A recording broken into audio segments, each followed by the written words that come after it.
সীমান্তের আরও খবরাখবর জানাতে এই মুহূর্তে চাঁপাইনবাবগঞ্জে রয়েছেন সহকর্মী আনোয়ার হোসেন এবং নওগাঁয় রয়েছেন হারুন রশিদ চৌধুরী। আমরা শুরুতেই চাঁপাইনবাবগঞ্জ আনোয়ার হোসেনের কাছ থেকে ঘুরে আসতে চাই। আনোয়ার। হ্যাঁ ফারুক, আসলে কোনো ধরনের আলোচনা ছাড়াই এবং অবৈধভাবে সীমান্তে কাঁটাতারের বেড়া নির্মাণকে কেন্দ্র করে চাঁপাইনবাবগঞ্জের চোখা সীমান্তে গত 3 দিন ধরে যে উত্তেজনা চলছিল, তো এই মুহূর্তে বলা যায় আজ বিকেল থেকে সেটি কিছুটা হলেও প্রশমিত হয়েছে এবং এমনটি আমাদেরকে নিশ্চিত করেছেন বিজিবি। এবং আজ দুপুরবেলা অধিনায়ক পর্যায়ে একটি পতাকা বৈঠক হয়, তৃতীয় দফা। সেখানে দুই দেশের সীমান্ত বাহিনী এই সিদ্ধান্তে উপনীত হয়েছেন যে পরবর্তীতে সীমান্ত এলাকায় কাঁটাতারের বেড়াসহ কোনো স্থাপনা নির্মাণের ক্ষেত্রে সেক্ষেত্রে দুই দেশের বাহিনীর সমঝোতার ভিত্তিতে হবে। এরকম একটি সিদ্ধান্তের পর সীমান্ত এলাকায় যে অতিরিক্ত বিজিবি এবং বিএসএফ তাদের অংশে যে অতিরিক্ত বিএসএফ সদস্য মোতায়েন করেছিল সেটি বিকাল থেকে সরিয়ে নেওয়া হয়েছে এবং বিকাল থেকেই দুই দেশের সীমান্তের লোকজন যারা ভারতের এই অবৈধ কর্মকাণ্ডের প্রতিবাদ জানিয়ে বিজিবির সাথে অবস্থান নিয়েছিল তাদেরকেও সরিয়ে নেওয়া হয়েছে। তো এই মুহূর্তে চাঁপাইনবাবগঞ্জ সীমান্তে গত 3 দিন ধরে চলা যে উত্তেজনা সেটি বলা যায় যে অনেকটাই স্বাভাবিক হয়ে এসেছে এবং বর্তমানে সীমান্ত এলাকায় স্বাভাবিক যে টহল কার্যক্রম বিজিবি এবং বিএসএফের মধ্যে থাকে সেটি স্বাভাবিক চলছে, এমনটি আমাদেরকে জানিয়েছেন 59 বিজিবি অধিনায়ক গোলাম কিবরিয়া।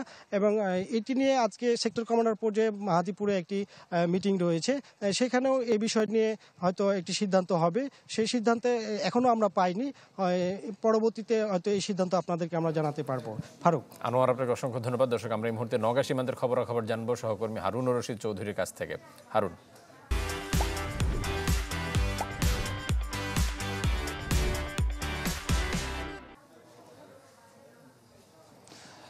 আসলে আজকে সকাল নাগাদ নওগাঁর যে বস্তাবর সীমান্ত আছে সেইখানে খানিকটা উত্তেজনা দেখা দিয়েছিল।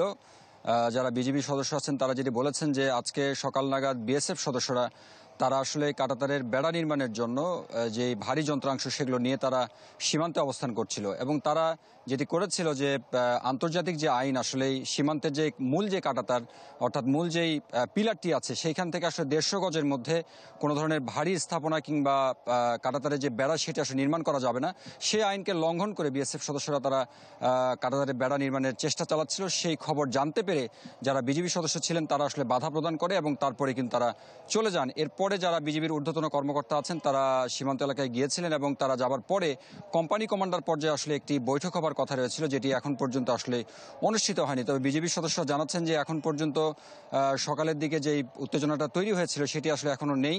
তবে যেহেতু আশপাশে বিভিন্ন সীমান্তে এই ধরনের ঘটনা ঘটছে, যার কারণেই তারা সীমান্তের যেই সতর্ক অবস্থায় থাকে সেটি আসলে নজরদারি আরও বাড়িয়েছেন বলেই কিন্তু আমাদেরকে জানিয়েছেন। আপনি জানেন যে নওগাঁয় যে বস্তাবর সীমান্ত সেই সীমান্তে প্রায় 600 গজের মতো অরক্ষিত, অর্থাৎ দুই পাশে কোনো ধরনের কাঁটাতারের বেড়া নেই। সেই জায়গাতেই তারা আজকে আসলে বিএসএফ যারা সদস্য আছেন তারা কাঁটাতারে এই বেড়া নির্মাণ করতে এসেছিল।